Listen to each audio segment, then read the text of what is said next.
அனைவருக்கும் வணக்கம். காமாட்சி பற்றி உங்களுக்கு நல்லா தெரியும். கண்கள் இரண்டுமே இல்லை காமாட்சிக்கு.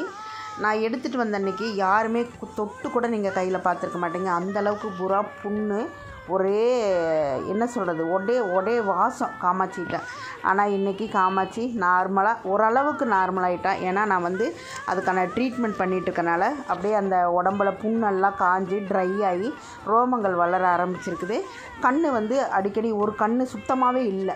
ஒரு கண்ணில் பிறை விழுந்துருச்சுன்னு சொன்னாங்க, ஒரு கண் சுத்தமாகவே இல்லை. அது குட்டியாக இருக்கிறப்ப திருநாய்கள் பறிச்சிருச்சு அப்படின்னு சொன்னதுனால அந்த கண் மட்டும் அதிகமாக பொங்கிட்டே இருக்குன்னு கேட்டேன் டாக்டர்கிட்ட.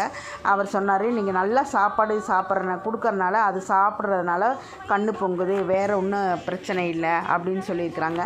காமாட்சி கூடிய சீக்கிரம் பேரழகியாக மாறப்போகிறா. கண்டிப்பாக அது நடக்கும். ரொம்ப குழந்தைங்க, ரொம்ப பச்சை குழந்தை. இவளை மாதிரி 10 பேர்த்து கூட வச்சு பார்க்கலாம்.